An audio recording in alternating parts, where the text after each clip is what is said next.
Zoloft to get your head right. What it is, my groovies. Welcome to the Zoloft, your head right hangout. You head right homies, you. Hey, it's Wednesday, it's hump day. You know how we do, man. You know I'm hoping that the week gets even better for you. That hump day launches you even into an even better part of your week. I guess it should be the better part of the week. I mean, because it's the part of the week that has Friday in it, right? So why not? But hey, all week long, man, I hope that you guys' week is groovy. And I know that you guys help make my week groovier. I am so grateful that you guys show up to listen to your favorite debonair dilettante. And let me share my perspective on things. And perspective, man. It's like we just having a conversation. I'm seeing this stuff in the news. I ain't no reporter, I ain't no journalist. You know, I hope you guys didn't come here for an expert opinion or anything like that. You crazy if you did. But hey, we'll have some fun just examining what's going on in the course of the news week or whatever. All right. So what are we gonna try to get to here, folks? Let's just have some fun with just the headlines or the titles themselves. Bessent, and I'm sorry, like as soon as I see his name, I see the word bent in it. Anyway, so Bessent, am I saying that right? Bessent. Bessent? Bessent. Bessent. Bessent. All right, how pleasant. Bessent. All right, anyway. You're a hater, you're homophobe. No, I'm not. All right, no, I'm not. Listen, just, like Eddie Murphy would say back in the day. What? I kid the homosexuals because they're homosexuals. Yeah, I'm not. I don't hate them or anything like that. It's just, I make fun of them because they're homosexuals. Anyway, so Bessent easily confirmed as Trump Treasury Secretary. All right. Cover up. Delta still refusing to release pilot information. Others staggering buyout to passengers. 2 dead after small plane collides at Arizona airport. So more. Okay. Yeah. Progressive, quote unquote. No, quote unquote nothing. Progressive. Yeah. You are definitely a progressive, Trevor. Yeah. About as progressive as cancer. And so Trevor Noah thinks racial desegregation was a mistake. I reckon Jimmy Carter would agree with you. Jimmy Carter was definitely he was one of the last remaining like true rednecks. Yeah. Well, I'll explain later. Let's see. Peanuts. Elon Musk open to DOGE dividend payment that could send $5,000 checks to every American taxpayer. Interesting. Would this be coming out of like a reclamation of a lot of the funds that's just been going out or something like that? Or are we going to? It's our money back. Yeah. That's what it's been wasted. Hey, but the thing is, how do we, even the money that we paid into, how are we going to get money back with money that we paid into?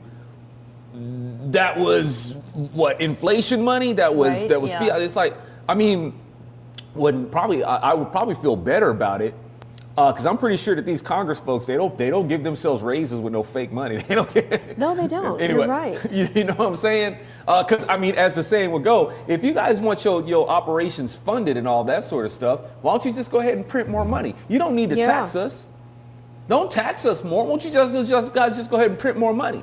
But no, they want that real private sector. They want that free market money, right? They don't want the money that costs money. They want the money that makes money. They want that private sector money, right?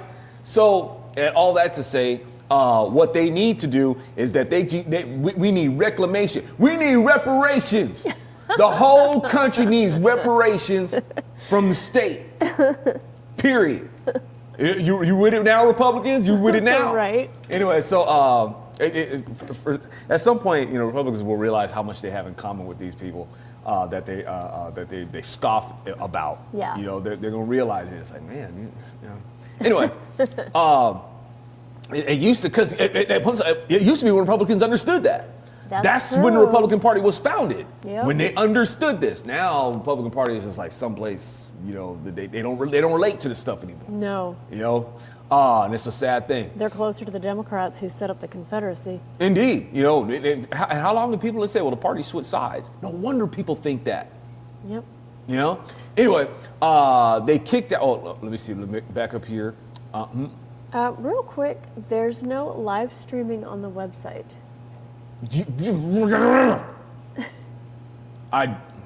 Okay, now that's weird because on my end, it says everything's fine. It would tell me, it would give me a notification that streaming has stopped and all that sort of stuff, or there was a problem with the connection if there was no streaming on the website, but it's not doing that right now. It shows me I'm green, everything is good. Let me do a little bit more investigation here, y'all. I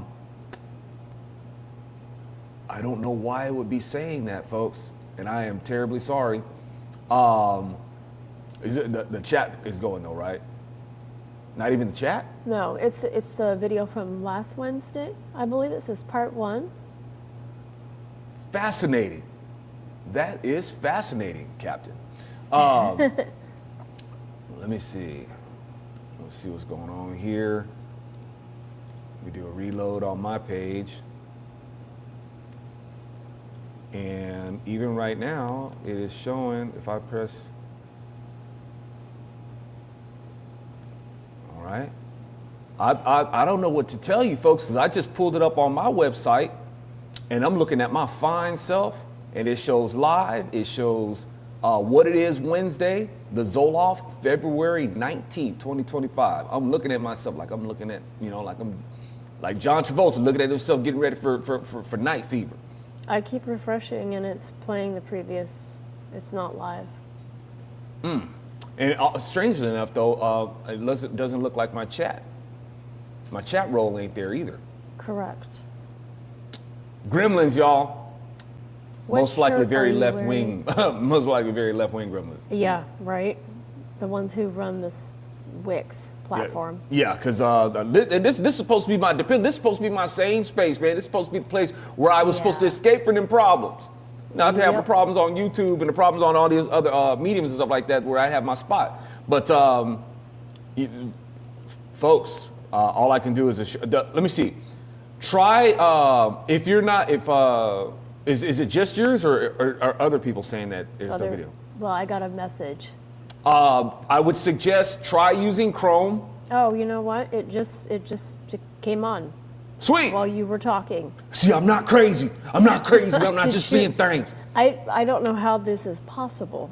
Well, well, praise be to God that it's working right now, and I definitely apologize for the glitch. You know I'm glitch prone. But the chat's not there. But the chat's not there, of course. So something is going on. Yeah, something's going on because all those things, man, they're triple checked before I go on, and everything was there. Yep. And for some crazy reason, now it's not. And because you know what? Because the devil don't want it to be. It's that simple. But if you want to participate in the chat, y'all, I got YouTube going while I can. Since they haven't kicked me off again, and I got Instagram going. And once again, I do apologize. Unless you guys want to you can use the comments. The comments roll. It doesn't work as elegantly as and by the way, y'all, speaking of the chat, I tried to make some improvements to it, and I know folks aren't as pleased with it, and I totally understand that. I'm telling y'all, I've dug around. Yeah. I've dug and dug and dug. It is actually the best chat widget that I can find, especially being free. For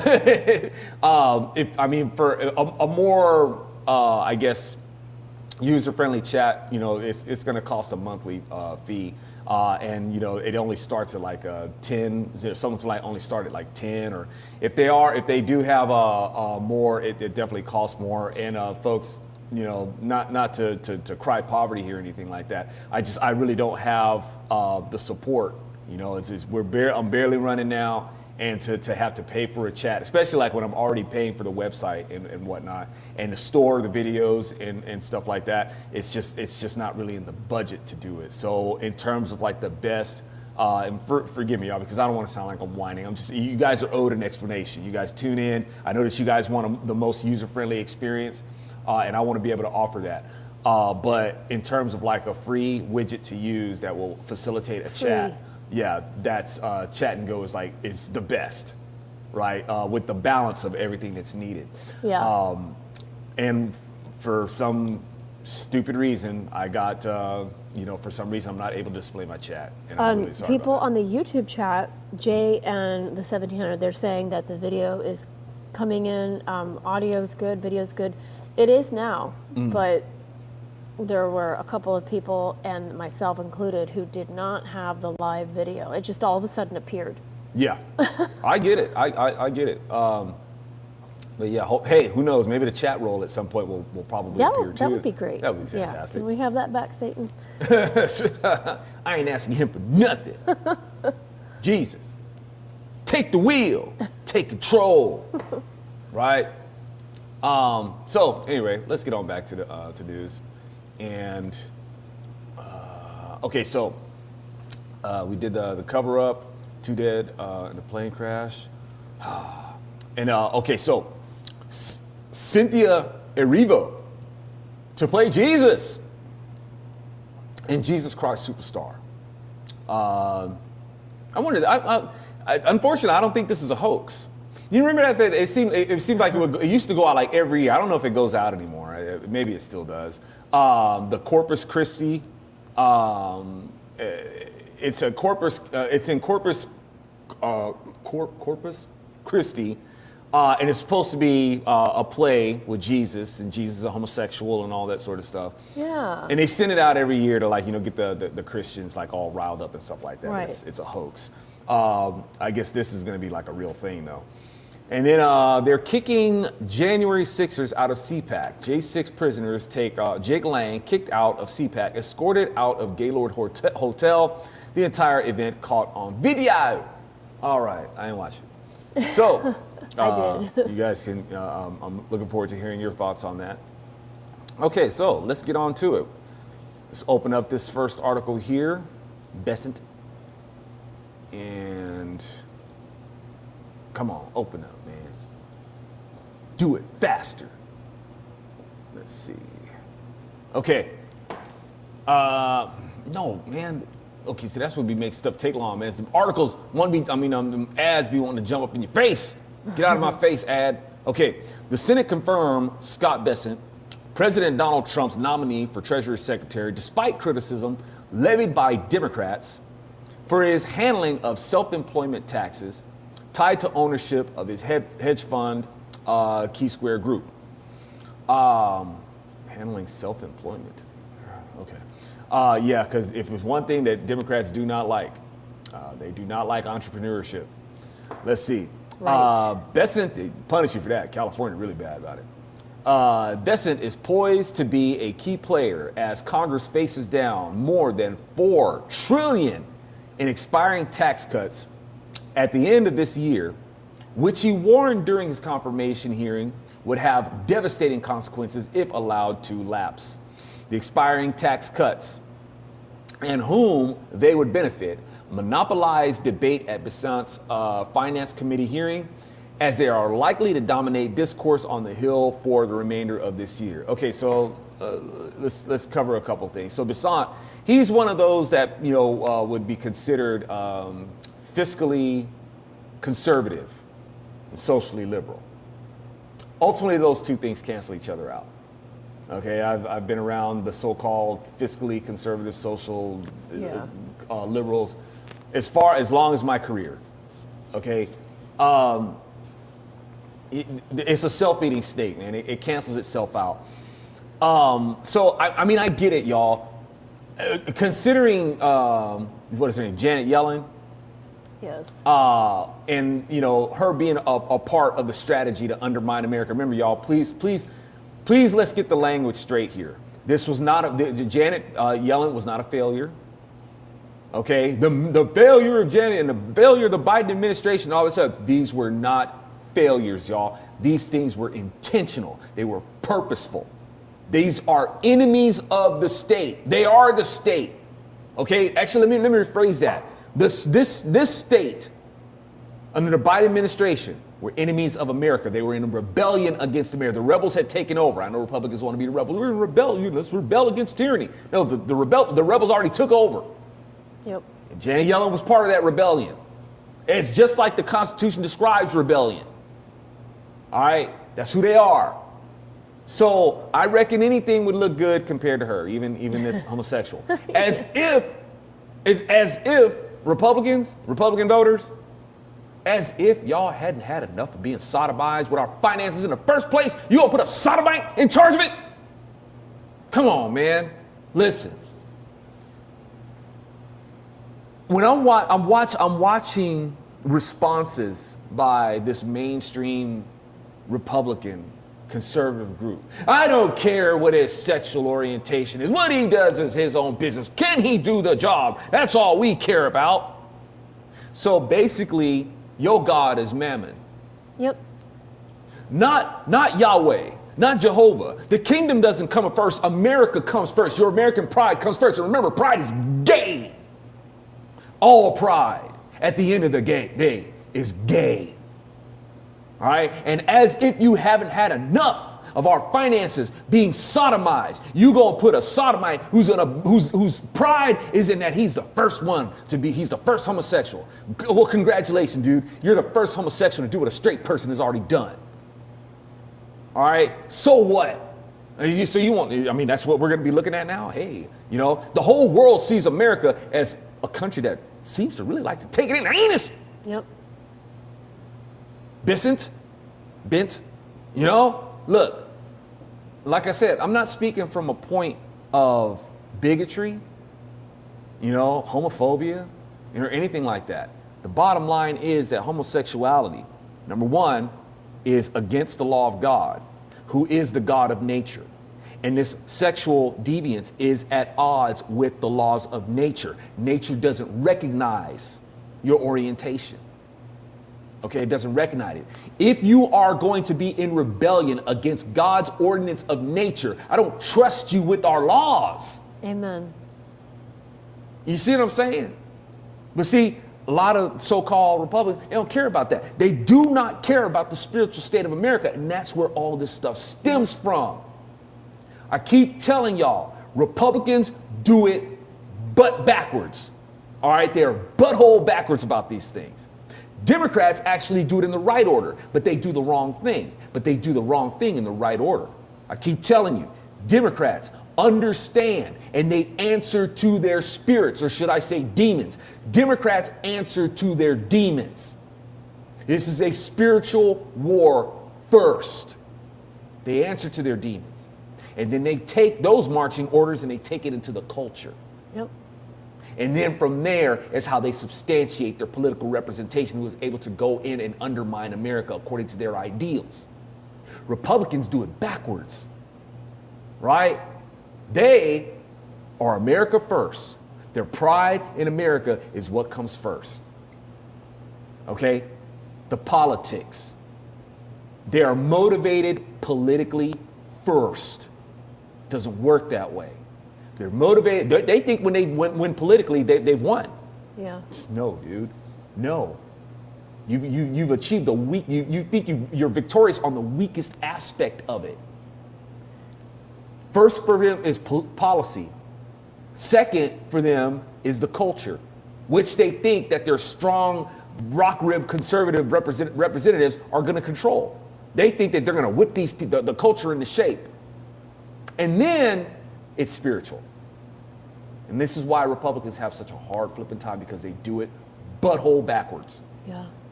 Right? So this right here, you got a whole bunch of people responding to this saying that they don't care. So what you're saying is, well, we don't care if about the spiritual state of America. Just because something's spiritual don't make it holy. And Republicans will be the first ones to say, listen to me close now, listen to me close. Republicans will be the first ones to say, if you don't vote if you don't vote for all of you Republicans, like they're lecturing us Republicans, for you Republicans who don't vote, if you don't vote for Trump, then that's a vote for the Democrats. You know what they say? Yep. Right? Well, listen. If you don't care about the spiritual state of America, that's a vote for Satan. Okay? It doesn't matter. It doesn't even matter if you don't believe in Satan. It doesn't matter if you don't believe in God. You sit on the bench and on stuff like this, you act like it's really not that important. That's a vote for the devil. Okay? So, but that's where we are, y'all. It's evidently, I guess, even the Republican Party, they can't get enough of sodomy. Yeah, it's absolutely true. The thing that bothers me in this article, it says the 68-29 vote, which drew substantial Democratic support, red flag right there, also makes Bessent the first cabinet official to be confirmed in a role that isn't central to U.S. national security and foreign policy. Though Treasury has a hand, and the article just jumped because of an ad. But you get the point. He had substantial Democratic support. He's the only guy so far. Rubio had a little bit of Senate Democrat support. But it was just 40 years ago in the 80s that homosexuality, actually early 90s, because you and I were young, I remember this, homosexuality was considered a mental illness still. It was something that you should get a handle over because it's a dangerous lifestyle, and it's God calls it reprobate. That's a right. Pervert. We used to use these terms. And so now the Republicans are just peachy keen and fine with having people with reprobate, perverted minds running over agencies like the IRS. Now, I've heard this guy speak. He is quite conservative, but I can't help but revert back to what the Word of God says. He's mentally unstable. That's right. You know, and once again, all the mainstream Republicans care about now is, you know, can he do the job? You know, and in this case, the job is concerning our, you know, economics. Yeah. And, you know, the word tells you, hey, you can either serve God or you can serve money. And a lot of mainstream Republicans out there, they think that what's going to make America great is in terms of our economy. That's the number one thing that y'all listen. Homosexuality doesn't make America great. True. Okay, there's no greatness in homosexuality. Like I said, it's at odds with nature, and it's at odds with God who authored nature. So if these are the things that are important to Republicans, then in the long term, we're going to suffer for that. Yeah. You know, but you got Republicans that they're so short-sighted about a lot of things. You know, Democrats, they know how to play the long game, man. Oh, yes. They've been playing the long game. They know how to play it. Republicans, their stamina for these things is in their short-sightedness is it's really unfortunate. It's really unfortunate. And the sad part of it is that Republicans are supposed to be all about the party of defense.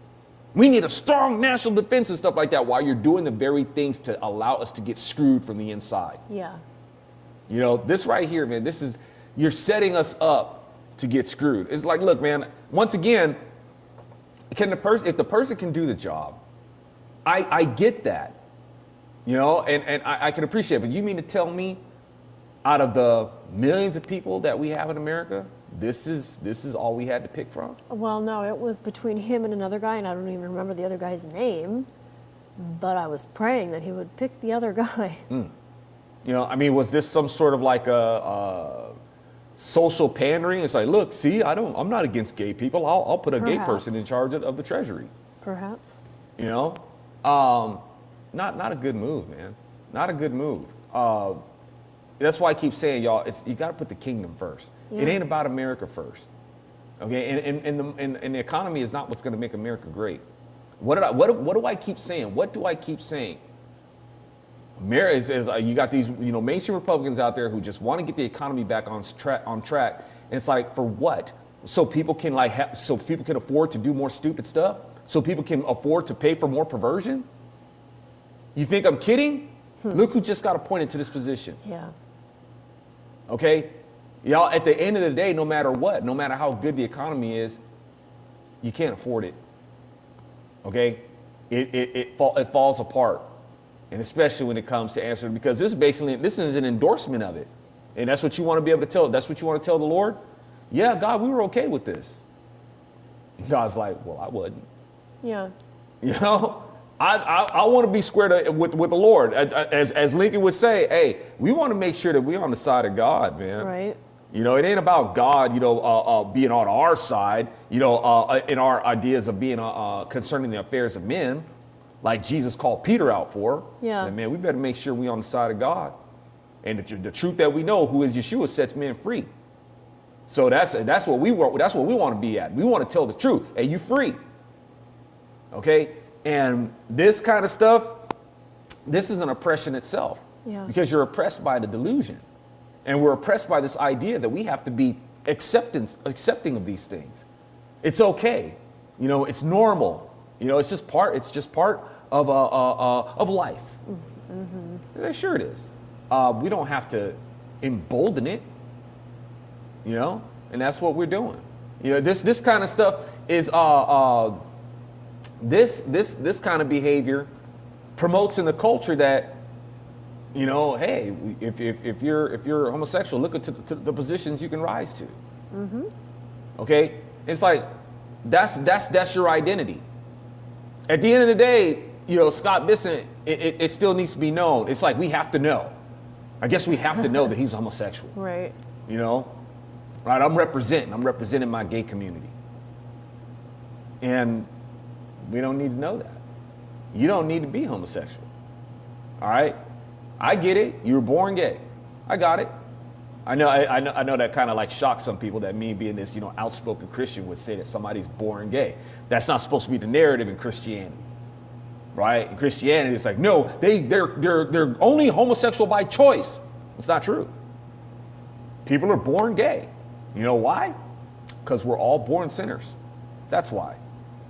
We're all born thieves. We're all born slanderers. We're all born murderers. We're all born perverts. We're all born adulterers. Okay, we're all born coveters. You can see, that's just what we are. We're sinners. All right? Any one of us could be gay. The sin package is in every one of us. It just surfaces in different people in different ways. Some people may be more inclined to steal. Some people may be inclined to gossip. Maybe who knows what stimulated them or whichever, and why they feel inclined to do it. You may be a youngster, and for some reason you want to just go into a store and you just want to do some shoplifting. Right? We're all born thieves. Right? At some point, somebody may have made you so angry that heck, you were probably even tempted to kill them. Right? Because we're all born murderers. None of us get to just get away with our sins, though. Okay? I don't get to have some special exception laws made for me because I'm an inherent slanderer, or because I'm an inherent thief, or because I'm a murderer. Oh, no, we got to make accommodations for this person because he's a thief. And I just get to go ahead and steal. Or I get to go ahead and commit murder. I just go ahead and get to commit whatever sin I'm inclined to do because I was born that way. We all are. Yeah. We're all born that way. We're all born sinners. Doesn't mean you get to go and live out your sin. And it's the same thing with homosexuality. So I would have this same gripe if this person is thinking, oh, you're just picking on homosexuals and stuff like that. Why do you think I don't dig Democrats? Because they're thieves who get away with thieving. Yes. They're murderers who get away with murder. They're slanderers who get away with slander. They're covetous who get away with coveting. They get away with breaking the commandments, y'all. Yes. You see what I'm saying? So what does that make me, a freaking slanderphobe? Does that make me a kleptophobe? Does that make me an adulterphobe? Well, consider my wife's flying shoe. Yeah, I love my woman. Lord said, find him a good thing, right? That's love. Anyway, but you know what I'm saying? Well, am I a murder phobe? Because Because, I'm against people being in office that have committed murder, right? Well, Democrats have done all these things. They do it all. So I'm no more of a phobe of any of that than I am a homophobe or any other kind of phobe. If this person is living out a sinful life, if that's what he identifies with in committing sin, then yes, I got issues with you too. Because you are being celebrated for being a sinner and you've been appointed this position while maintaining the identity of being a sinner. Your lifestyle is a sin against God, dude. And that's what I answer to first. That impresses me more. Yeah. Okay? So it's like that before anybody thinks that, oh, you just have this special gripe with homosexuals. No. I have a gripe with anybody who's committing any of the sins that we're all born with, but have a responsibility to not do, but do them anyway and don't care what God thinks. Because the culture celebrates it. God actually calls it an abomination. Yeah, it's abominable. That's not just like, I ate some meat that my friend dedicated to a God. Mm-hmm. God calls homosexuality an abomination and promises that basically diseases will follow. That's right. It's not going to go well for you. Yeah. Why is it an abomination? Basically because it is at odds with nature. That's at the basic level. That's what an abomination is. This is what's natural, and you're gonna be like, I'm gonna do the exact opposite. Yeah. Right. So when you try to create something outside or try to participate in something that's supposed to be this way, and you just give nature the finger, and you're just gonna do something else. Yeah. Right. God is like, yeah, no. All right. So anyway, that's my take on it, y'all. But. Bottom line is, I pray, for the Lord's his hand on it, knows what, knowing what to do with it. And it ain't the first time that a heathen, even the scriptures, like the Lord's like, okay, I'm gonna go ahead and we're gonna have some heathen like run these things because you get the government that you deserve. And when that happens, it tends to hurt a bit, but God still works it out. Yeah. All right. And hopefully it'll be the same thing with this one. Like I said, we're praying that the Lord gets us through it. And I hope that this person receives the Lord's peace and truth and realizes that he's living in sin and hands it over to the Lord. Yeah, lift him up in prayer, definitely. Mm-hmm. Judas Iscariot was the treasurer. He handled the money. Why is it always the treasurer? High five. Right? And Judas Iscariot was, what's the word I'm looking for? Greedy. Huh? Greedy. Yeah, pro-greedy. It's like a proto-democrat, precursor. Yes. Right? Judas Iscariot. Right? Now, what? Classic Democrat, model. You got Judas, who's going after this woman, saying, talking about what she needs to do with her. Jesus recognizes our right to property, right? Yes. He recognizes our right to property, and he's like, hey, Judas. Man, leave her alone, because Judas is all like, man, you know what what that could have been used for?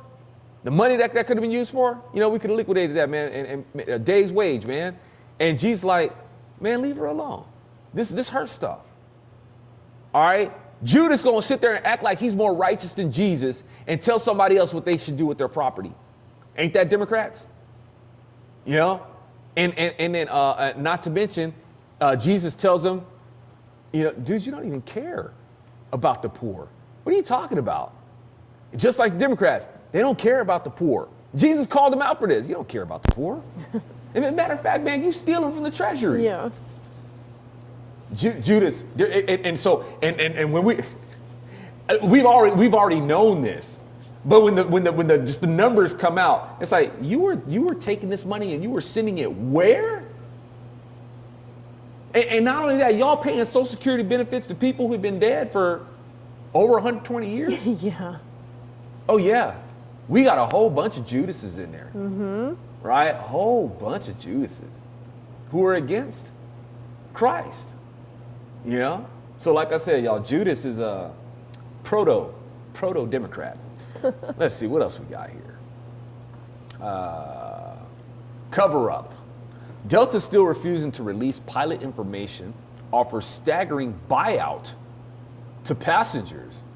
Yeah,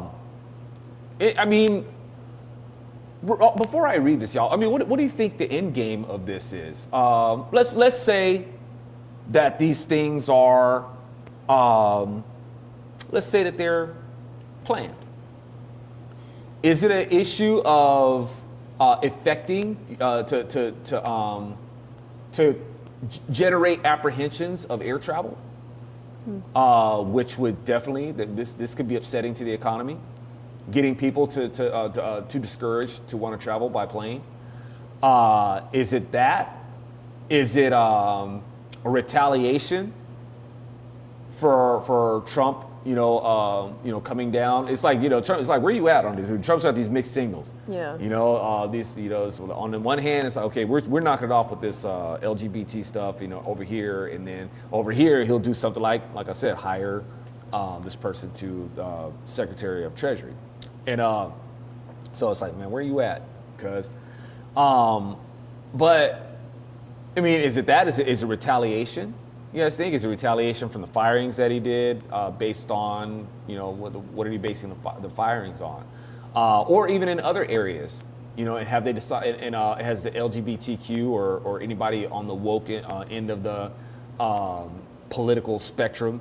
I guess we gotta add a woke end of the spectrum on there somewhere, and is this a little bit of get back? But anyway, let's see. Well, what do you guys think? Well, let's see what the article says about this buyout. What exactly is going on with Delta? Is Delta that airline that we hear about that's just like, well, which one is it? I don't know. Delta and the flight that flipped over after a wing was torn off on levee. Okay, y'all. So remember in the previous Zoloft, I'm like speculating, How do you come in for a landing upside down? Yeah. Well, I mean, the plane did burst into flames. But wait a minute. The reason why I didn't assume that it hadn't burst into flames or there wasn't that kind of wreckage, I guess because I had saw the plane after it had stopped, and I guess after they had put out the fires and stuff like that. That's all I saw. I didn't know that the plane had burst into flames. I didn't either. Yeah. So I'm like thinking, how did it come down? Upside down, and not, slam nose first. Yeah. If it hits that, vertical stabilizer, man, wouldn't it kick it forward? I would think. Like I said, I'm not an expert in physics, but it seemed like that's what it would do. Or if it even tried to alleviate coming down on the rudder, if you will. If it did try to cut, that's a lot of impact it would take on the nose, and then trying to set the back part down. I don't know. But as it turns out, this person came in, I think this person came in a little hot, okay? Snowy, and, probably came in a little on the hot side. And, the glide to drop ratio, y'all, despite coming in like kind of quick, I mean, it could, I reckon, is going to compensate from that. I don't know how much runway that they've got or landing strip that they have. But I guess, man, if you're coming in, a little on the swift side, his drop ratio must have been just, you know what I'm saying? Yeah. And once again, I'm asking. Because even if you pull it in kind of on the fast side, you can, I reckon, at his landing speed, it should have still been, you could go ahead and do your touchdown, and it would have been fine. But I guess maybe his drop ratio must have just been too fast, just as fast as his glide, And so upon that happening, I guess maybe what happened is that one of the, I guess it wasn't a perfect 3-point landing, and I guess the wheel maybe just gave out. Drop that bad boy on its starboard side, flip the plane over, man, and of course, that's gonna be a lot of fun because the fuel's in the wings, so you got that engine. No, it was forgive me, y'all, because it looked like it was a regional jet. Right? It looked like from what I could see, it looked like a regional jet. Forgive me if I'm wrong. So the regional jet is going to be in the back, but that wing though, that's got all that fuel in it, man, and that's what flipped them over. And praise be to God, they were all able to get on out of there, and no casualties. Yeah. Let me see. It's amazing. But this is the one where there's no details of it though, right? They're not. But Delta is still claiming they don't know who the pilots were. Wait, what? But they're offering each passenger $30,000 as a nice gesture, and probably to keep quiet. Okay. And you should see the videos, and I meant to show you, but we ran out of time.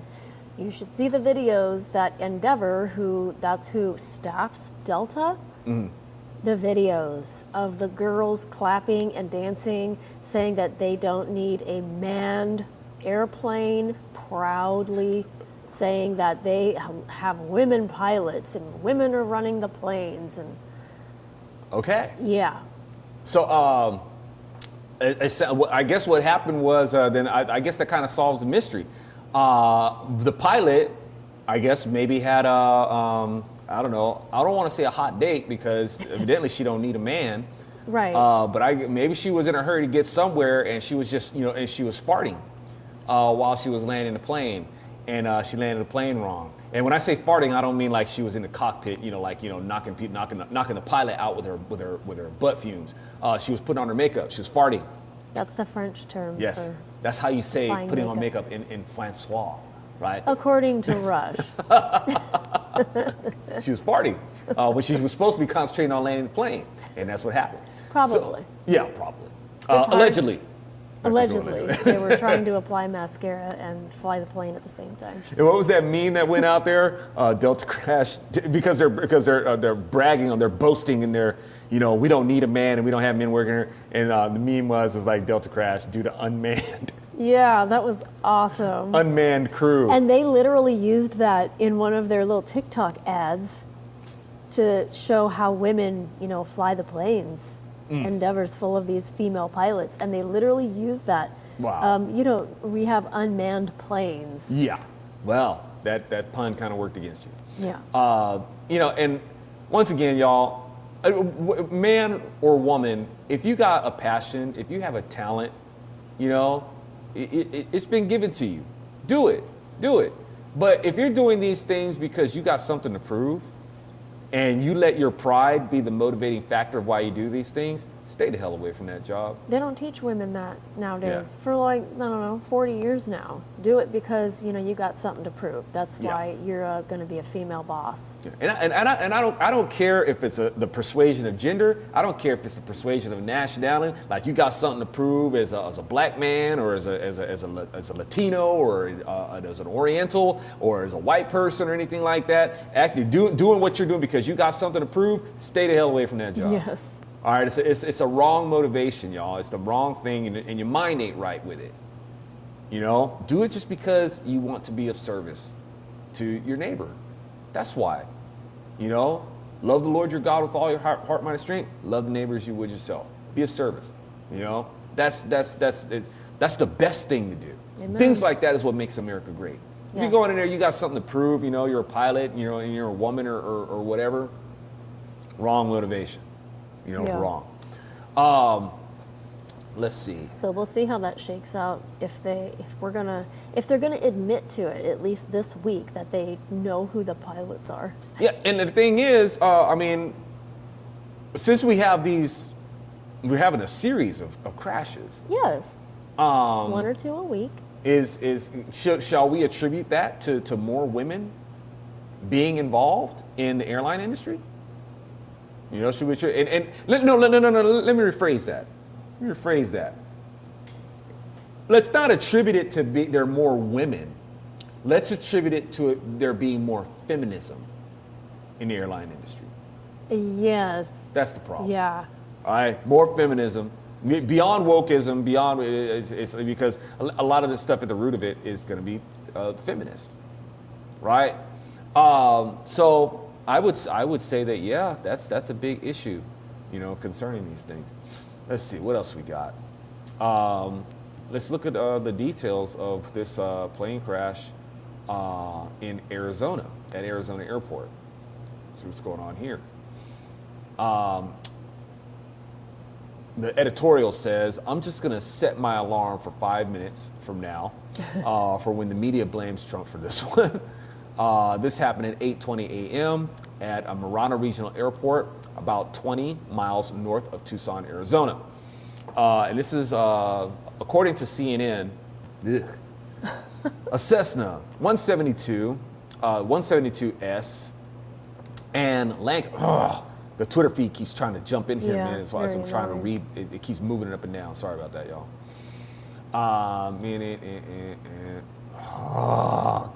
Okay, maybe it'll stop now. At 8:28 a.m. local time near the Marana Regional Airport, according to preliminary information from the National Transportation Safety Board, the aircraft collided while upwind of runway 12, one of two runways at the airport. The Cessna landed uneventfully, and the Lancair impacted terrain near the other runway, and a post-impact fire ensued. The NTSB said. The Federal Aviation Administration called the airport an uncontrolled field. So which means that the pilots, the pilots are supposed to communicate with each other in this, right? They don't have like I was asking you about that with one of the other crashes. I can't remember which one now. What happens when there's no control towers, like they're like flying over the desert or something? How do you know if there's somebody above you or below you or coming for you? Well, as far as I understand, you're going to have relays. So whatever tower is going to be more proximal to you for you to be able to contact who's trafficking that area. Okay. But when you can come into an airport that doesn't have a tower. It's called an uncontrolled field. Yeah, and also you have pilots, that will be in communication with each other also. Okay. So if you're coming in and there's going to be pilots that are going to be proximal to that airport. Yeah. Then they'll be communicating with each other, and they go ahead and let each other know how they're going to be positioned in the traffic pattern. Wow. Yeah. Pretty sure how it's works. If I remember correctly. Still sounds scary. Yeah. No, I mean, sometimes it's think of it like this. It's like being on a CB. Just imagine pilots be like, "Oh, we're coming. This is tail number. This. But you can call me biscuits and gravy. And we're coming in. Just they can rap with each other. Wow. Yeah. Sometimes they do. They just get on and just be clowning around a little bit. Yeah. Let's see. Now, I don't know if there's any more information. Not yet. Let me see. The Lancair had been conducting its second go-around while waiting for slower traffic to land. Let me see if it says anything a little bit more before that. Okay, yeah. Okay. Second time, I don't, why would they be doing a second time around unless did they overshoot the runway or something like that and have to? Was it like a training plane or Okay, something? yeah, okay, there we go, touch and go. The Cessna then conducted a touch and go, elevating back up and colliding from below with the Lancair. What is the touch and go? Touch and go is basically you're practicing your landings. Oh. So you go ahead, you come in, make sure that you land properly, and then take off again. Yeah, I was deep in prayer when you were doing that. Deep in prayer. Hey. Oh, that was awful. I was so scared. Oh, I mean, because I know the airplane. the word is, the hardest part about flying is landing. Yes. And and that's one of the reasons why I was speculating with this person coming in, because I kind of know what that feels like. Even a little Cessna, man. If your glide to drop ratio is wrong, you could just be about 5 feet from the ground, and if you ain't got enough air under your wings, that sucker will just drop, right? And you will feel feel it. Even from about 5 feet, it's just gonna it's gonna surprise you. And you were training at one of the most notoriously windy airports in the country. So Yeah. that's why I was biting my nails and praying until you got home. Yeah, it's fun times. I really want to. What I should have done, y'all. I should have just pursued. I wanted to be a commercial airline pilot, or not necessarily a commercial airline pilot. I wanted my commercial license.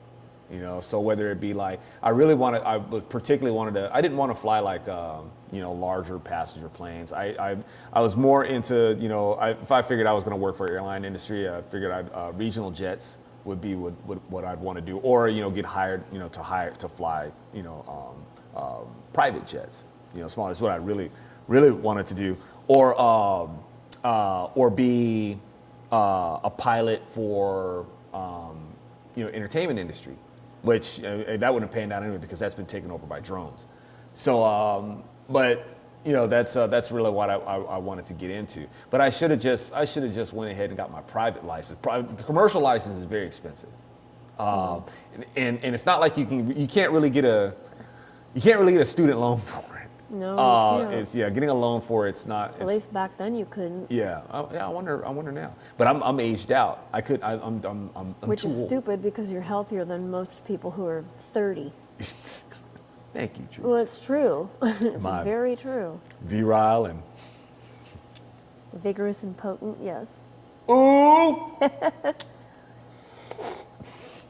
That's Okay. what G. Gordon Liddy used to say, virile, vigorous, and potent. I always remembered that. Stacked and what was this thing? Stacked and packed. Oh, that heathen. All right, so, but yeah, I really should. But I think I could still get my private license though. Oh, yeah. But I got a production company to try to grow, man. I'm trying to put the funds, so I want to get that going. And who knows? Maybe at some point, maybe I'll go back and try to get my private license. I don't think there's age. Well, the age limit for that. I don't remember. Well, I didn't ask. I was too big. I wanted to make money. I wanted to make money being a pilot. I didn't want to spend money on being a pilot. I want to make money being a pilot. So you got to pay some long money first, before you can do that. So it didn't quite work out. I probably only got about like 25 hours in, I think, before I was like, the funds went dry. So it just wasn't gonna happen. All right, so. Jay Thompson has a couple things to add about this.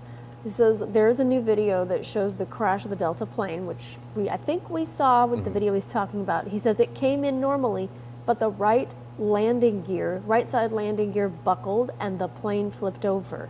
The crash begins at 5 seconds in. I think this plane crash story is a prime example of the ineptness of mainstream news and gathering information on a story.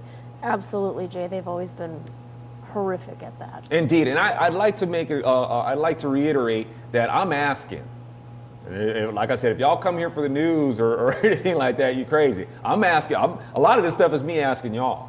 But now the thing is, if this plane came in, landed normal, we may need to call maintenance in for. It's like, man, y'all didn't. Because and also.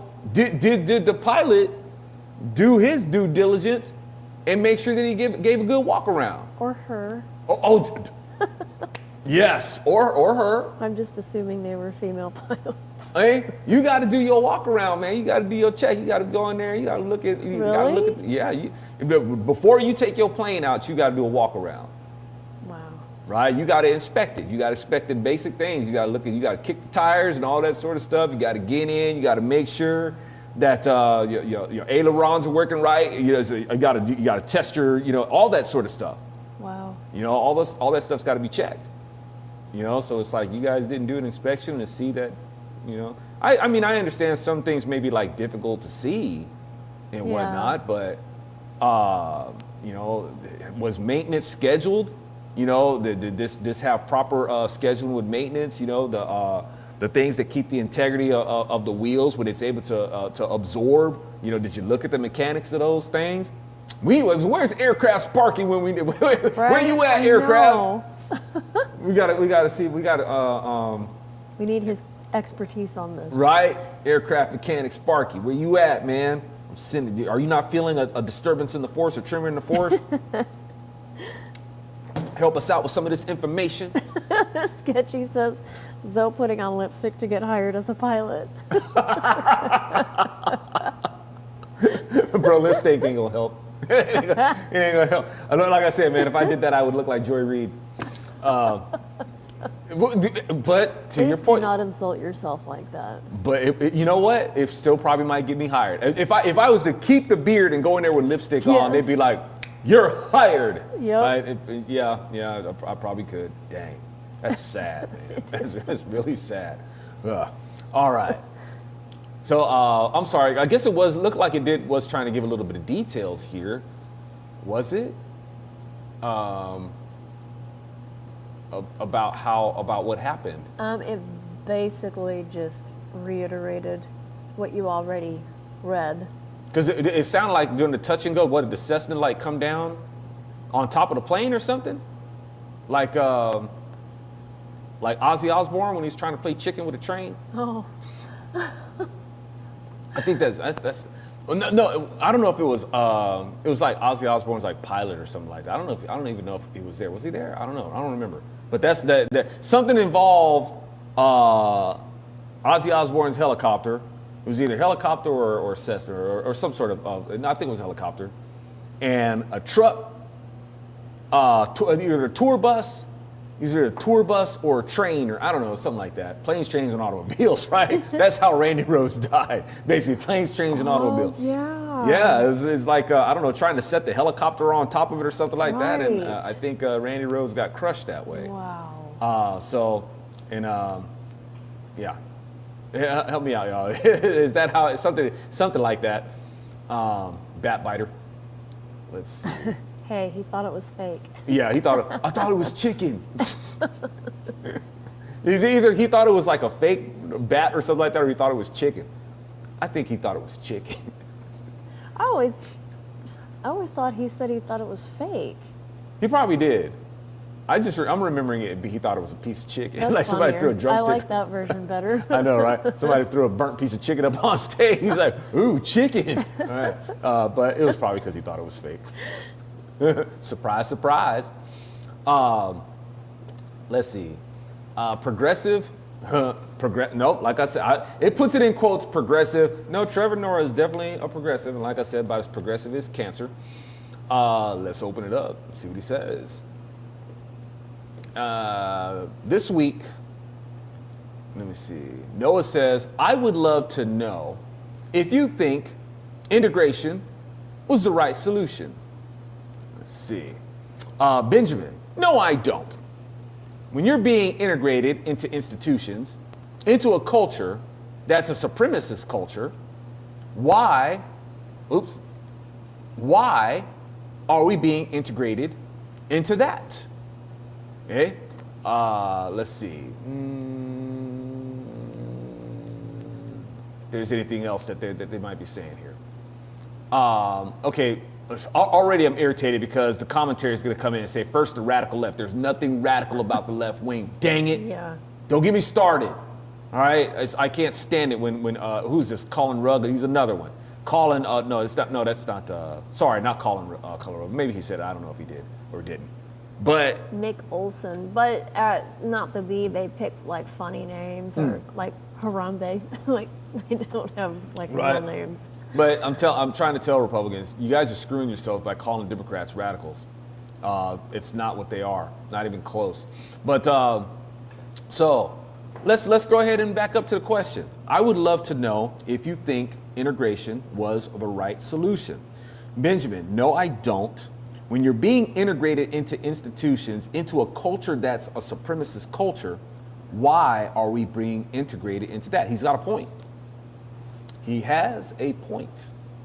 Okay, so the Democrats have been running the education system for how long, right? As the Democrats who founded the KKK is basically like, yeah, we're gonna trade in our white robes for black ones. And the Democrats have infiltrated and have taken over the judicial system, education, entertainment, news. Democrats running everything. Okay, so to his point, I would say, yeah, why would you want to send black folks there?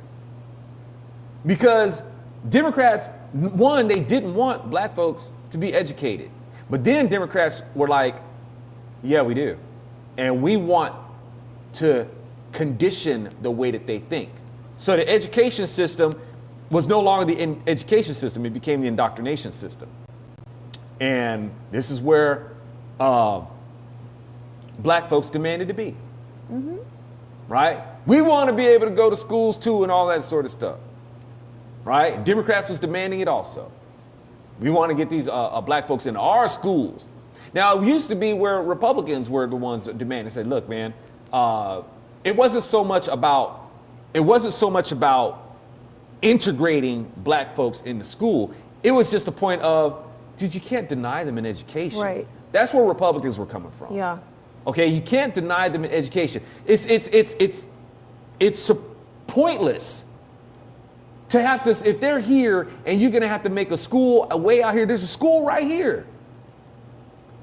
Okay, it's not right.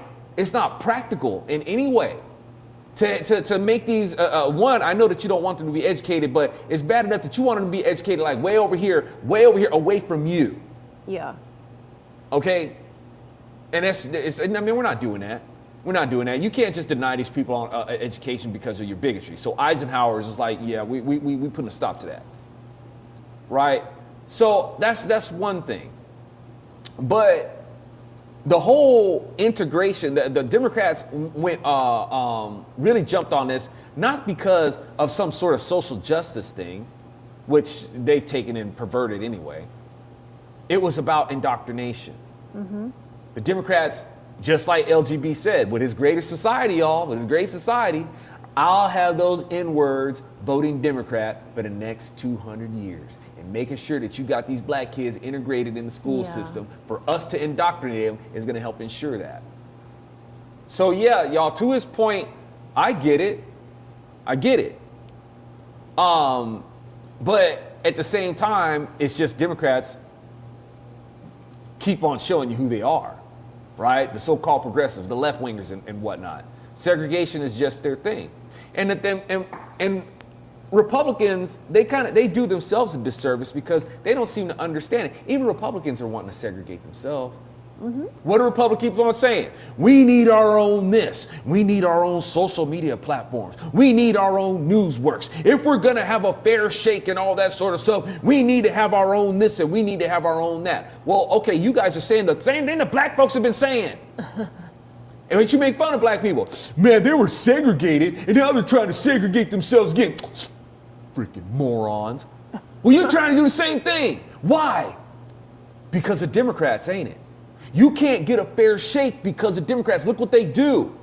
Do you see how unfair the Democrats, the party of fairness, their idea of fairness is in being unfair to other people. Yes. Okay, that's who Democrats are. And Democrats get in the way of people being able to achieve and do the right things, right? So Republicans feel like they can't get a fair shake, so they feel like they have to make their own stuff. We got to have our own, man. We got to have our own, territory and whatnot. So they can see that for themselves and the things that they have to do on their own and what they have that's theirs. But when anybody else does it, they just think they're being stupid. That's hypocrisy, right? And I guarantee you it's the same thing. It's the same thing. Now, it's unfortunate now but the difference is, well, no, not even a difference there, because the difference is that unfortunately most of the black community votes for the party that wanted them segregated in the first place. And that's a sad thing. Yep. But at the same time, Republicans kind of do the same thing. Democrats have gotten as far as they have because Republicans have helped them do it.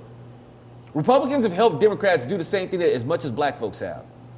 Republicans think that just because they don't vote for Democrats, that they're immune or something like that, or they're on to. Republicans have been controlled by Democrats for I don't know how long. All right, Republicans are just as brainwashed by Democrats as black folks are, as Mexicans are, or Latinos, or Hispanics, or let's just say post-Columbians. All right, that's easier. And I don't think it's politically incorrect. Okay? Or socially incorrect. So you see what I'm saying?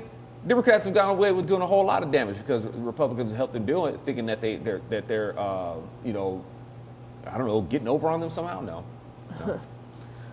So at any rate, the public school system, I don't really think any kid should be there anyway.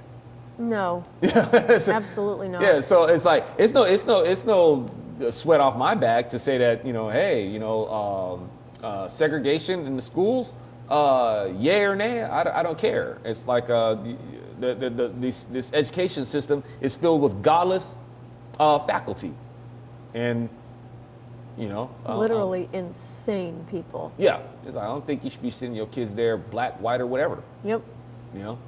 So segregate all kids from school. How about that? Segregate them all. Yeah, there's a tweet in here. It says Democrats in 1950. We should segregate our schools. Democrats in 2020. We should segregate our schools. Yeah, and they call themselves progressives. Yeah. Yeah. Progressive as cancer. Let's see. What else we got here? And thank you guys once again so much for tuning in. Thank you for tuning in on the YouTubes, Bronze Serpent Media, and for tuning in on the Instagrams. You guys are the grooviest. I really, really appreciate you guys just hanging out with me as I try to make sense of this stuff and run it by you and just try to find out that I'm not crazy. Let's see. Elon. Elon Musk to DOGE. Dividend payments that could send $5,000 checks to every American taxpayer. Okay. I might be afraid. Because, man, do you guys get into, like, when you try to watch videos and you got somebody coming out, either y'all are just being lazy or you just being ignorant, but Uncle Sam is giving us, $5,000 and you just need to go ahead and get this app. And I'm like, And it's like, and y'all, I have no temptation to follow up or anything like that. It's just irritating because it's like they act like, you're just gonna get $5,000 worth of free money. That money ain't free. They'll call it free money too in some of these YouTube ads. Mm-hmm. And most likely a scam anyway. But yeah, absolutely. But this right here, we're coming at this is coming from a different angle. Okay. And I would like to see, the details of this dividend, if you will. Let's check it. Oh, no. Don't open up with that. It'll make my computer faint if I open it up in Chrome. Let's see, get back to here. One of these days I'll be able to afford to get a new computer. This one's got a lot of miles on it, man, but it's been chugging along and it's been with us for a while. Elon Musk showed interest in an innovative way of showing the country the savings his Department of Government Efficiency is making. Musk posted on the X platform on Tuesday saying he would check with the president about a proposal to send $5,000 checks to every American. And I reckon that does mean every natural, American. Yes. Not just everybody in the country. Yeah, not just everybody in the country. So far, it's 5,000. He's not done yet. He hasn't been through the IRS payments. So now, let me say this really quick, Elon. That's good. I'm glad that you're spearheading this. But and it'll be great if it's more, because I tell you what, man, $5,000 in this economy ain't gonna go very far. It's not gonna go very far because we need to do something about. I'd almost be happier if the price of stuff took significant. See, a lot of folks don't understand. They think they just need more money, right? We want minimum wage to go up. We want all that sort of stuff. It's like, dude, stop arguing for, or they want taxes to go up, so everybody pays their fair share, so somehow they'll get their social assistance or whichever. It's like, dude, you need to stop looking for more money. Yep. Okay? Those things make things cost more. You should be fighting for the government to tax you less so you can keep more of your own money. One, knock it off with the taxes and the policies that are driving up the cost of everything. Demand that those costs be brought down. Okay? The policies, policies that are done away with. That way you're not sticking it to the business owner per se, because the business owner has to make up for their cost. And we, the consumer, end up paying for it. Okay? It needs to be done away with these policies that are costing businesses, and they have to pass those costs on us. These prices need to be brought down. That being said, then that $5,000 won't evaporate so fast. Yeah, that'd be fantastic. So $5,000 checks to every American using money saved by DOGE's cost-cutting operations. Okay, now we're talking. I guess I just need to read a little bit further instead of start running my mouth. All right. The idea was initially proposed by James Fishback, a partner at the investment firm Azoria. He explains the idea as follows. Few in America knew precisely what to expect from DOGE. The early perceived turbulence around leadership, the uncertainty around legal structure, and the lack of precedent for such a bold initiative created a sense of show me with DOGE.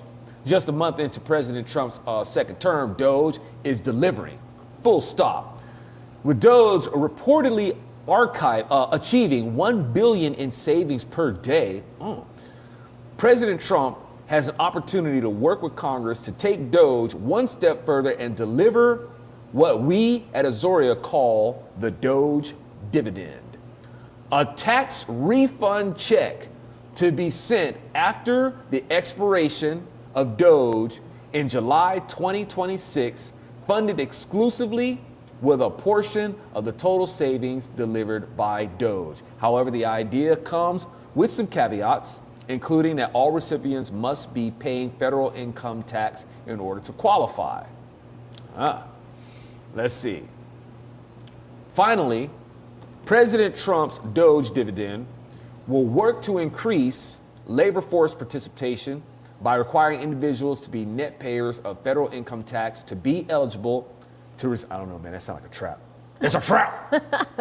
It's like they'll get people to pay up this year, so then they'll be like, well, I'll get $5,000 next year. Yeah, right. It's like, right? It's entrapment somehow. Wait, hold. I don't want to gloss over that. Yeah, okay. However, the idea comes with some caveats, including that all recipients must be paying federal income tax in order to qualify. Y'all see the problem with that? So we have. Yeah. You know. Sorry, but you can't get reimbursed if you didn't pay anything into it. No, here's the thing. I don't like the language of that. If we didn't pay into it, there is we don't pay income, so we get jacked. Yes. For our earnings. Correct. Okay, now reimbursed. I don't even know if that's the right word. It's just simply returned. Your money returned to you. Yeah. Because like reimburse. To me, like reimbursement, the connotation of reimbursement is that there was an agreement of me paying this money to you in the first place, like a voluntary agreement. Yes, but instead it's paid in duress. Thank you. Right? This money was stolen from us. It's stolen from everybody. That happens to be what we write on our checks, paid in duress. Yeah. Come on now. You know, so. This one way or another, everybody it has to pay for this. You know, people think that, you know, only the rich pay taxes and whatnot. No, that's not true. Mm-hmm. That ain't true. So that all recipients must be okay. All right. I'm trying to see the other side of the reasoning. And thank you guys for bearing with me as I try to work this out. Basically, it's like, look. You had to, for those who've been paying into this, for those who've been made to pay into this. Yes. Only you can be returned funds because you had money that was being taken away from you. We're giving you your money back. Yeah. Okay. And I guess starting with $5,000. Yeah. $5,000. Yeah, that's a start. That's a down payment. After him and his little geeks have been there for a year, God knows what it'll be at. Yeah. You know, what? Yeah, and for real, you would actually have to you have to really make them printing presses smoke to reimburse us for what the government has been taking. Yes. It's like this would be a good excuse to print some money. But here's the thing: it wouldn't be just printed money if we would allow ourselves to have the commodities to back it up, to get that drilling going. We could back up that dollar, get that drilling going. You know, get some make arrangements for some mining. Yeah. You know, get Fort Knox filled back up. Yeah, did you read that? Elon Musk is wanting to go inside and look in Fort Knox to see if the gold is really there. Woo! Right? And how about you South African, make arrangements for some of them diamonds that they got. Let's see if we can get some of them things, if we can work out, something where we can have that in the Treasury also, man, get some diamonds, Trump is working on that with Zelensky. Okay. See, I could be on the cat, man. I'm already thinking. I'm already thinking like these people. Yep. Which kind of scares me. No. But let's see. What else we got here? I think this might be the last article for the evening. Pick a good one. Yeah. Well, I mean, good, interesting choice of word. It'll be interesting, I reckon. Let's see. No. Oh, sorry, we got a couple more. They're kicking out January Sixers at CPAC. I hadn't been to CPAC since maybe 2010. I think the first time I went was 2009. Yeah. And then I think I went again. Yeah. And when the first time I went, I've never been here before, and it's feeling out, and it was awkward for me. And they had me do some camera stuff, man, and it was really cringe. Oh, no, it wasn't. It's awful. My camera, the stuff that they, it wasn't even, they didn't have me do it. They just said, hey, Zoe, go do what you do. And I'm like, okay. And and they followed me around with a camera, and I think it was just awful.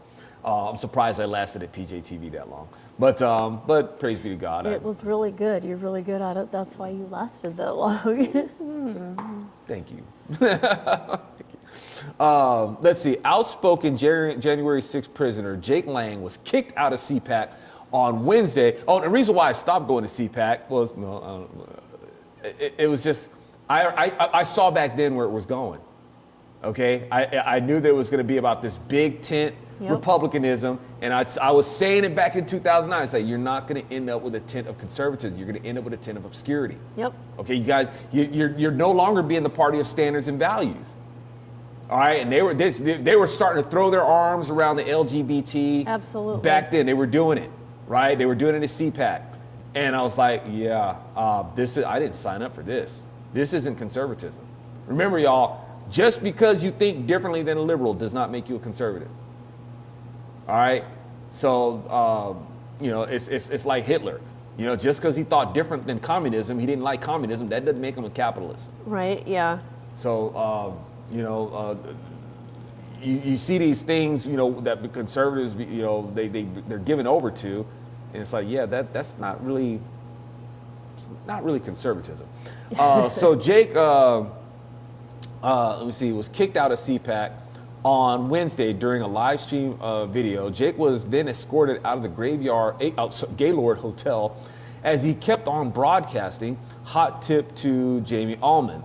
And I haven't seen the video, but I'm trying to get to the gist of what he was saying or whichever. He just kept asking this Karen, why are you kicking us out? He's like, I bought tickets for all my J6 guys, like $20,000 in tickets. They bought a booth. And he didn't understand why. He just wanted an answer. Why are we being kicked out? And she would not answer him. So no update? Not yet. I will let you know as soon as I find one, because I want to know. And Jake is calling for a boycott of CPAC.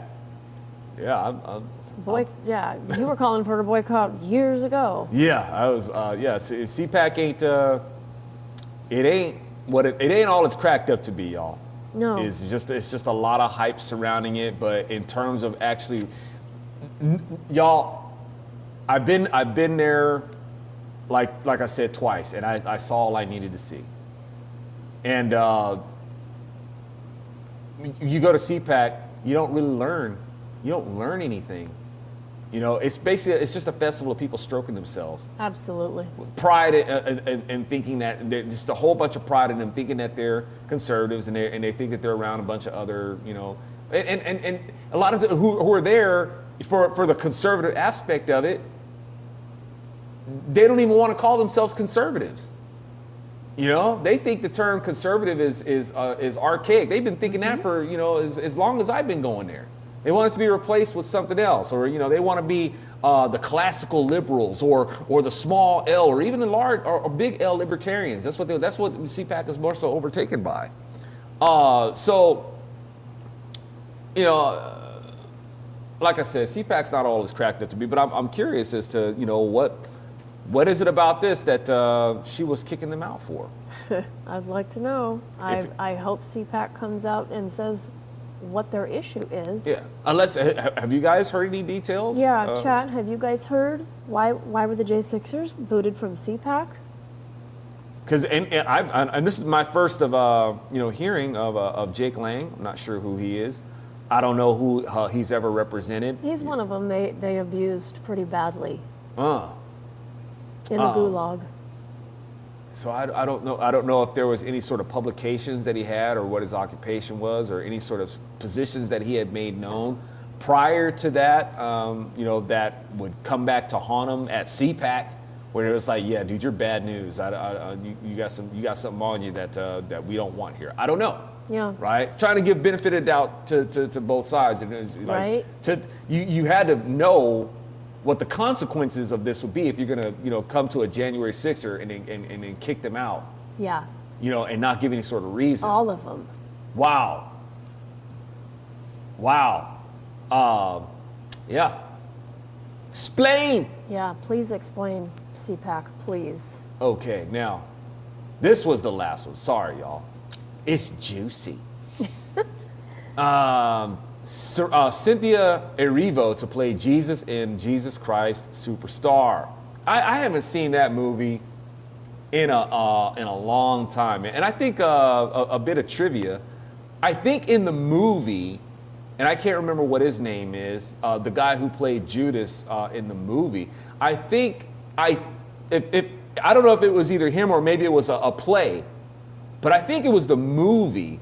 The guy who played Judas Iscariot is Jonathan Davis's stepfather. Jonathan Davis, lead singer for Korn. I think it's his stepfather. And I don't remember if it was the movie or if it was one of the plays. But that's so weird. Yeah, right? So Jesus Christ Superstar, you know, I think is, if I remember right, I remember Judas being prominently featured. And I guess it's the disciples' point of view of Jesus, particularly Judas's point of view. And I don't remember much more than that. I just remember the discourse between you know, Jesus and Judas, and I don't remember what other controversies that had surrounded the film. But all that to say, you know, it's a movie taking creative license. You know, kind of like, you know, The Chosen. But now in this rendition, we're gonna have a black lesbian playing Jesus. Okay, now, oh man, where do I start? Let me see. Hold on a second, because there's a lot of places to go with this, and it's meant to be that way. First up, I guess, let's point out the obvious. Jesus being portrayed by a black lesbian.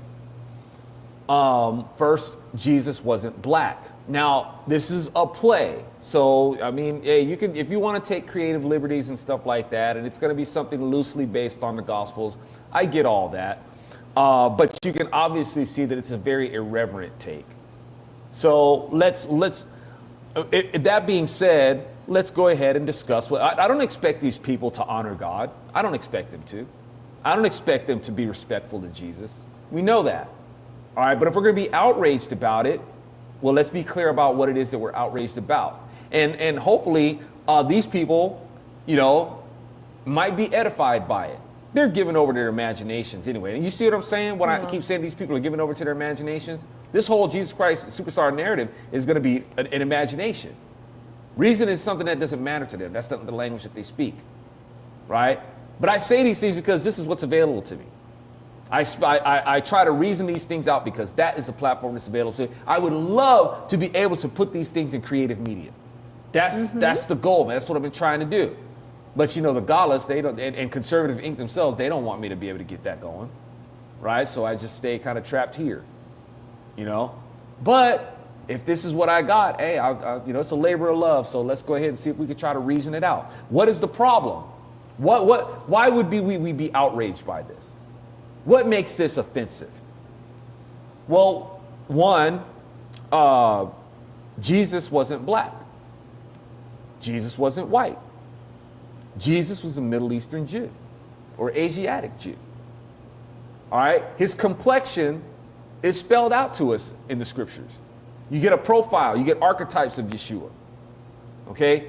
So characters like in history, Adam. Okay? When you go into the roots of his name, you're going to get things like you know, ground, man, blood, and you're going to get ruddy colored when you go through the root of his name. Okay? So Jesus being the second Adam, it's implied, his complexion is implied, ruddy colored. Also, Jesus is the son of David. David is also described as beautiful and ruddy colored. All right, so you're giving these archetypes, you're giving these profiles of Yeshua. His complexion is given. His build is given, right? His looks are given because the archetypes give you those things to paint to give you a puzzle of them. Joseph, David, Samson, Absalom, Moses, Noah. The Bible describes these people, describes them. You think the Bible's describing them just to describe them? It's like, no, it's describing them to give you a profile of what Yeshua looked like. So when he shows up, you could recognize him. When he showed up to the respective generation, you're supposed to be like, why do you look so familiar? Somehow I've studied you, and it's like I've known what you look like all my life. And Jesus be like, yeah, man, Moses was writing about me. Yeah. Right? Of course you recognize me. All right? So that's why when people came to follow him, they knew. Right? They say, man, you the king. The haters, he looked average to the haters, yeah. Right? The haters, oh man, he's nobody to, whatever, man. Just like Isaiah said. So the haters, they weren't impressed by Jesus any more than they were impressed by Moses. Who are you to lead us, Moses? Yeah. Right? Who are you to lead us? Who are you, Joseph, to try to tell us that you would rule over us? Who do you think you are? They didn't see Joseph as anybody. They didn't see Joseph as becoming the viceroy of Egypt. You see what I'm saying? Yeah. The haters didn't see them as majesty to behold. But for those who have been looking for the scriptures and really waiting for the Lord, oh, they could see him. They say, you're the guy.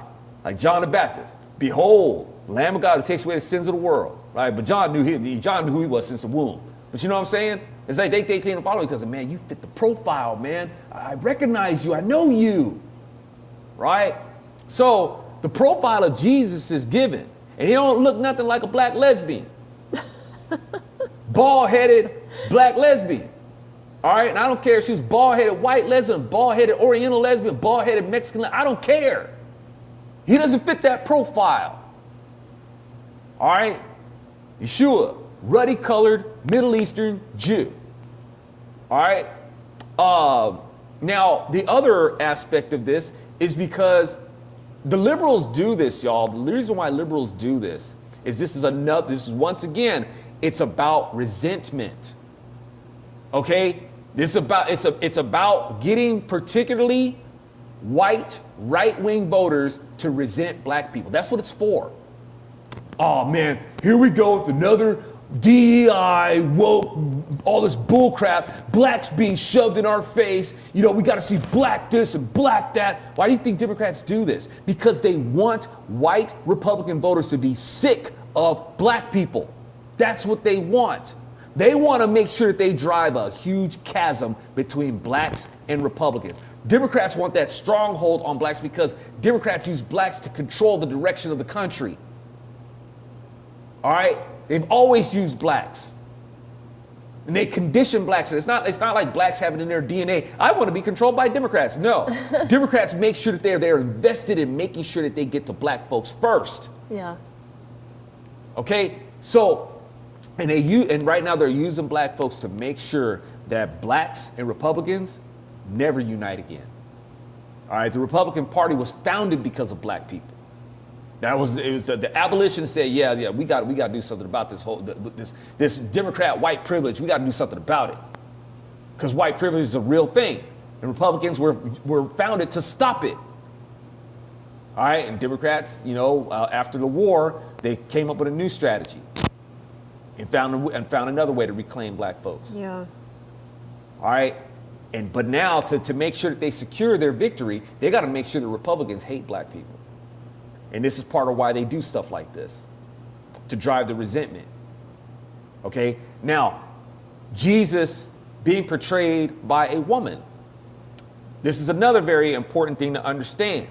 You see, you got a lot of people out there who think that, God could be whatever form he wants to be. Right? If God wants to be a female, nowhere in Scripture does God address himself as a female. And even when and I know the feminists or the perverts will try to say that, well, the Holy Spirit was female, because it says that when you're looking at when in languages, gender, there's gender, not specificity, but there's like gender oriented assignments to words. The gender assignments to words aren't for seeing a word as a boy or a girl or a male or a female. It's the connectivity of the words. It's really what it comes down to. The words, you can even see the words as a black word and a white word, or a wet word or a dry word, or a night word and a day word. It's just about the opposition of how they're able to connect with each other. How day connects to night, and how male connects to female, and how wet connects to dry, or whichever. There's going to be this one or the other. Okay, and activity isn't in terms of connectivity per se and interlinking, but being able to stay consistent with the thought. All right, like say for instance, if somebody says something to the effect of, those are my things over there. Okay, the way that they say that sentence in certain languages, the preface of that sentence may be a male connotation, and the resolve of that question may be a female, but may also be a male connotation. That way, when you say this person is saying this thing, those things are over there, you know what they're talking about. I know that's a poor example, but that's why it's done. It's for the connectivity. It's to make sure that you're connected to the person's thought. That's why there's masculine words and feminine words. It doesn't mean that it's a masculine word in that it pertains to a boy specifically, and that a feminine word pertains to a girl. It's all about connecting the consistency of thought to where you begin the sentence and how you resolve the sentence to make sure that you're on the same page. That's all it is. All right. All that to say, you have some people who will try to say that, well, the word for the Holy Spirit in Hebrew, like the ruach, is a feminine word. It's not a feminine word, meaning that the Holy Spirit is a female. It's only giving the orientation of a female word, so that when you use it in a sentence, the connectivity of it stays consistent. That's why. That's why in certain languages you'll have male words, female words. All right. So the reason why I'm saying all that, y'all, is because you have people who will try to say that God could be male or female. God could be, whatever he wants to be. It's like, no, God addresses what he is. He always refers to himself as, that's his pronoun. He, him. Okay. When Jesus died on the cross, y'all, Jesus was hung naked, completely naked. He didn't have the loincloth on him like you see on the crosses that have Jesus hanging up there. I appreciate the modesty and all that sort of stuff like that, but they didn't care about Jesus' modesty. He was hung naked for a couple of reasons. The reason why he was hung naked was to dispel the idea that God could be anything he wanted to be. If he wanted to be a female, he could be a female. If he wanted to be, no. God came fully man to dispel any of that word. God could be a goddess or whatever. No, specific. You can't just fill in the blank and make God out to be whatever you think he might want to be. So he was hung naked so you could be absolutely certain he was a man. He came as a man. All right. 2, naked so you could see that he was definitely a Jew. He wasn't an imposter. All right. The Romans didn't allow the Jews to carry out executions. Jews did it anyway. They were dragging people out of their homes and stoning people and stuff like that. Jews were known for being rebellious. All right. But under Roman occupation, they really weren't allowed to have the death penalty. They weren't allowed to carry out executions. So the Jews demanded that Yeshua be executed. Now, it's important that we understand the circumcision aspect of this, because since Rome didn't make it legal for them to do that, nobody could say that Jesus was an imposter. Like they just grabbed some pagan and they threw him up there and they tried to say, and the narrative, historical narrative would say that it was somebody else, like Al-Quran says. Yeah. Okay, Al-Quran says it was an imposter, that Jesus never died on the cross. So if it was somebody else, then they most likely wouldn't have been circumcised. But Jesus is King of the Jews. That's what the circumcision was all about. Yeshua is the one who carries the insignia of the circumcision. That's why it was put in ordinances. That's why the Hebrews had to follow these laws. That's why they had no excuse to not get what it was all about. You see what I'm saying? They had no excuse. So the circumcision was about being able to recognize who the Redeemer was as he's hanging up there on the cross, right? Circumcised Jew. And he needed to be naked for folks to see that. Okay, what this narrative is doing with Jesus Christ Superstar is negating all that, which of course is blasphemy. Yeah. Right? That's what it's all about. And then of course, gonna make the female, so not only is it wrong to portray this image of Christ that the Bible does not profile him to look like, you're gonna make him a woman also, which he's not, and you're gonna make him a pervert. Yeah. Okay? So, on its face, like I said, I hope, I hope they receive the Lord's peace and truth. If they reject his truth, then I trust in every ounce of the Lord's judgment against them, right? And I'm gonna leave that to the professional, because he's gonna do it. But I know we may think about, we would, hell doesn't have a place, deep enough for people like this. And you let the Lord work that out. Yeah. He knows what to do in terms of the hell that these people will be in. And hell is hell for, anybody who decides that they're, too good for God. Hell is just hell, but for some, but yes, y'all, for some, hell will be a worse experience for others because of that worm. The worm, y'all. What is the worm? The worm is basically them sins that you'll never get, them sins that you were given over to, them sins that you didn't repent from. That's the worm, right? So all those who will be in hell will have a worm that's going to eat at them forever. And some people's worm is going to be worse than others. The worm is them sins, right? You didn't want to repent from your sins? The worm is going to be them sins that's going to eat at these people. Right? Them sins that they didn't repent from. And some sins, some people, their appetite for their sin is really bad, y'all. They got a thick appetite. And that worm is going to have a thick appetite too. And going to be taking some big chunks, biting some big chunks out of their behind. Right? So hell is hell. The lake of fire is just the lake of fire, y'all. Yes, there's no worse place, but it depends on the worm that you got. That, for all eternity, y'all. You'll never be able to satisfy your sins. And on them things that you wanted to do, that sinful things, you just gonna hunger for it. And that hunger is gonna be in that worm that's just gonna eat at that center. Yeah, you don't want none of that. Jay Thompson points out, but they're still casting Judas as a white guy. The white devil. Hey, the white devil Democrat. Yep. I'm okay with it. I think in the movie, Judas Iscariot, I think was portrayed by a black guy. Really? Yeah. I think if I remember correctly. Have to go back and I don't want to watch that heated movie, but No. just out of curiosity, I guess look at who is casting it. Well, thank you guys again so much for tuning in to hear me try to work these things out in my head and see how this stuff is working out. What's going on? Am I on the right page on how I'm looking at these things? So you guys are. I almost feel like I should be donating to you, but I would really appreciate it if you guys would donate to me. And thank you so much for y'all who do. And thank you for. Do we see that? Who? Oh, dang it! Forgot what I was gonna say. Oh, no. What were you going to say?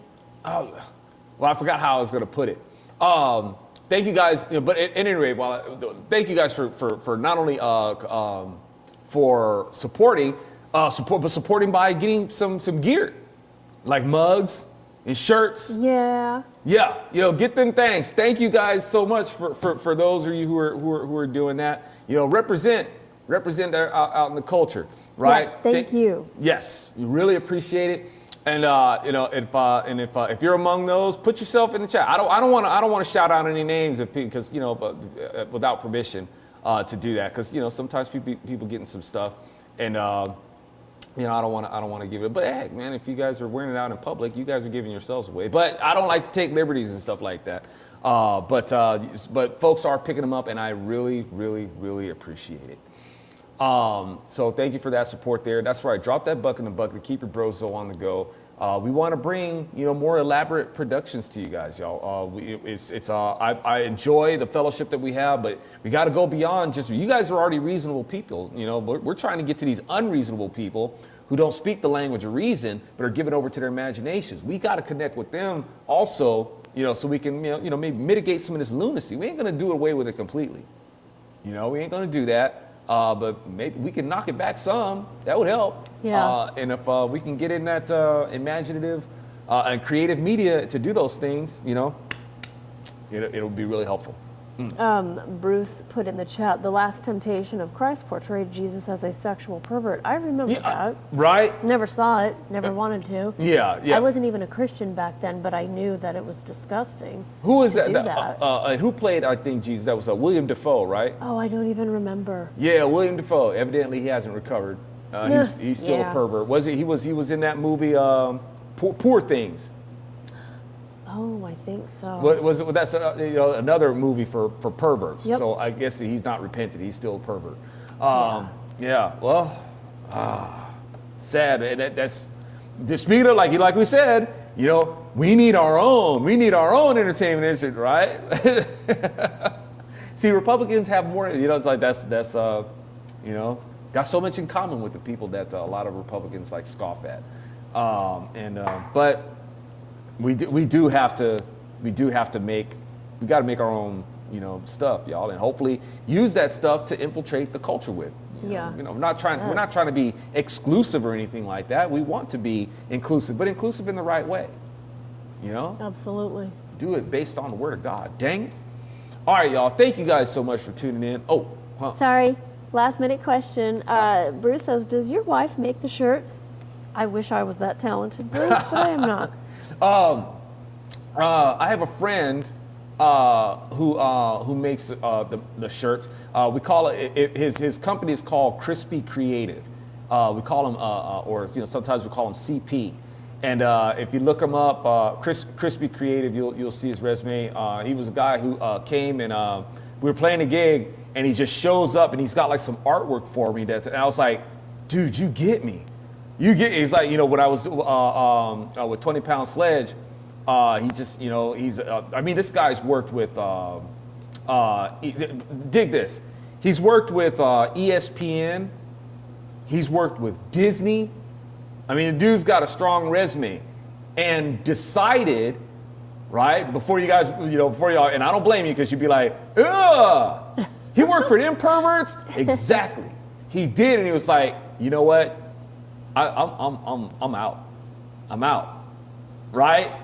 He gave up them jobs. I mean, he had a good marketing graphics and stuff like that, working with Disney and working with ESPN and stuff like that. But he was just like, you know what? Y'all gone, man. I ain't working with y'all anymore. So he gave up them jobs and went freelance and stuff like that. So God bless him for doing that. Amen. And he's been a godsend in doing like the graphics and stuff like would come in and say, hey, man, let me hook you up with some artwork and stuff. So yeah, that's who does all work. Like some stuff he'll spend a little more time. Sometimes he'll do stuff like really quick on the fly, bam, bam, bam, and he'll just knock that out. So some of the shirts that we may have that are like that. Some of the more elaborate stuff that he would do would be like, when I was doing my band 20 Pound Sledge, he did those. The graphics that you see on my website, like with the Bronze Serpent logo and things like that, he hooked those things up. Yeah, definitely a godsend. All right, y'all. Thank you guys so very much. You guys have a groovy rest of the evening. You guys certainly helped to make our evening more groovier. And we will talk again soon. Bye.